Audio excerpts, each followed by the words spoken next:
大家好，我是小安。楊梅果肉鮮嫩多汁，酸甜可口，是夏季不可多得的時令佳果。然而，其表面凹凸不平的裂扣容易藏匿灰塵、農藥殘留以及果蠅幼蟲，俗稱小白蟲。若清洗不當，可能影響食用安全。掌握科學細緻的清洗方法，不僅能有效去除雜質，旋能最大程度保留楊梅的風味與營養。以下是一套簡單高效的4步清洗法，助你輕鬆享用乾淨又美味的楊梅。第一步，流水搓沖，去除浮塵。將楊梅輕輕放入漏盤中，置於流動清水下沖洗30秒至1分鐘。水流不宜過猛，動作要輕柔，避免用力揉搓或擠壓果實。這一步主要目的是沖去表面的灰塵、泥沙和部分附着物，為後續深度清潔打下基礎。切記不要在此時摘除果蒂，以免裝水通過果蒂處滲入果肉內部。第二步，淡鹽水浸泡，逼出幼蟲。準備一盆清水，加入2至3隻食鹽濃度控制在2%至5%為宜，攪拌至完全溶解後，將楊梅完全浸沒其中，浸泡10至15分鐘。鹽水的高滲透壓能有效刺激果蠅幼蟲從果肉縫隙中爬出，同時具有一定的殺菌作用。這是清洗楊梅最關鍵的一環，能顯著提升食用安全性。第三步，麵粉吸附，深層去污可算。若對農藥殘留或細微雜質較為在意，可在鹽水中加入1隻麵粉或澱粉，輕輕攪動後繼續浸泡5分鐘。麵粉具有較強的黏附性，能吸附果肉縫隙中的微小顆粒和部分脂溶性農殘，進一步提升清潔效果。此步就可根據個人需求選擇是否進行。第四步，清水中洗，瀝乾享用。將浸泡後的楊梅撈出，用亮白開或準淨水沖洗1至2遍，徹底去除殘留的鹽分、麵粉及雜質。沖洗時仍需保持輕柔，避免損傷果肉。最後將楊梅置於通風處瀝乾水分，或用廚房紙巾輕輕吸乾表面水分，即可放心食用。整個清洗過程應保留果蒂，防止污染物進入果肉。浸泡時間不宜超過20分鐘。否則楊梅易吸水變軟，口感變鹹。切勿使用洗潔精、消毒液等化學清潔劑，以免有害物質滲入果肉，帶來健康風險。通過流水沖、鹽水泡、麵粉吸、清水洗4步法，楊梅的清潔難題迎刃而解。每一顆都乾淨安心，每一口都鮮甜如初，讓你在夏日盡享楊梅的酸甜好滋味。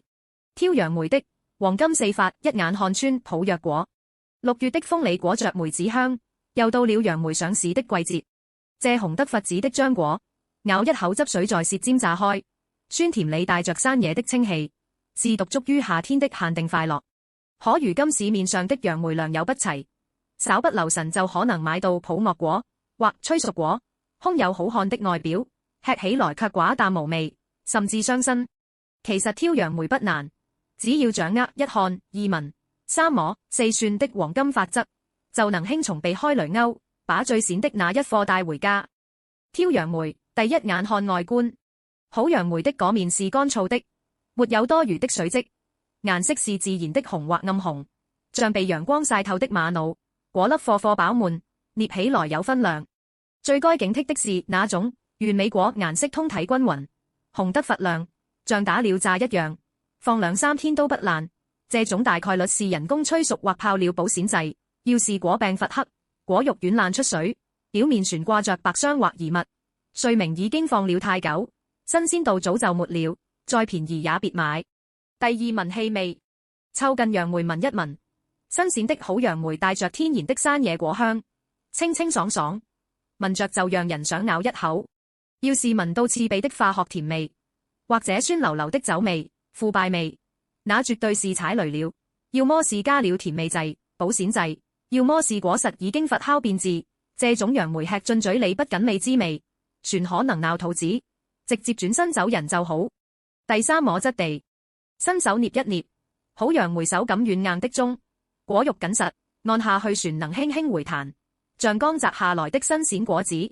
要是捏起來酥軟得像爛泥，說明已經過熟，再放半天就潰壞。要是硬得像小石子，那是沒熟透，吃起來酸得倒牙，旋帶着生濕味。要是表面濕滑黏手，要麼是被水泡過，要麼是已經開始變質，品質肯定好不到哪去。最後看渠道，買楊梅別圖便宜，去路邊磨正攤點，優先選證照齊全的商超、農貿市場或者大承諾塔標合格證的正規電商平台。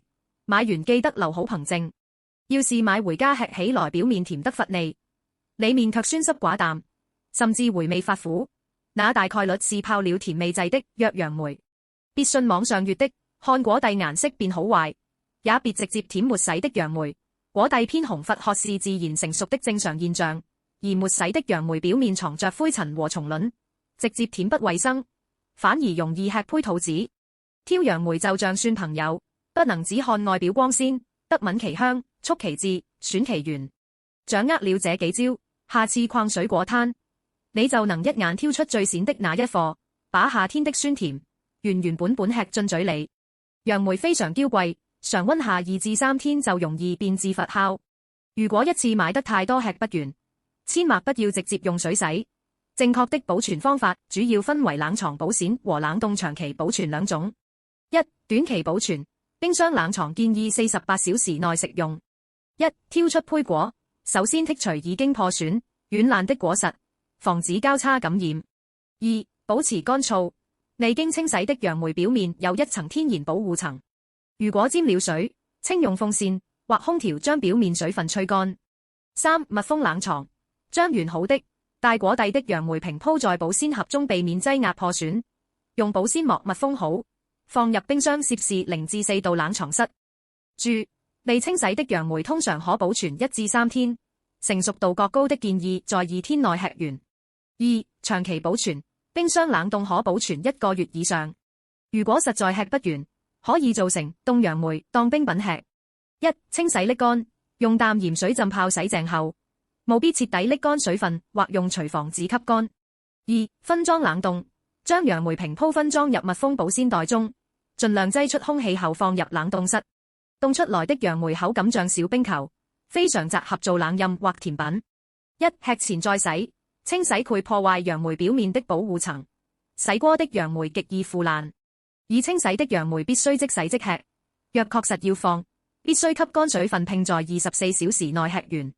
二、切忌悶放，網購或快遞收到的楊梅，到貨後務必立即開箱，挑出胚果後再冷藏，千萬別讓楊梅繼續悶在不透氣的保鮮箱內，否則會迅速加速變質。好了，今天的楊梅小知識分享到這裡了，謝謝大家的支持。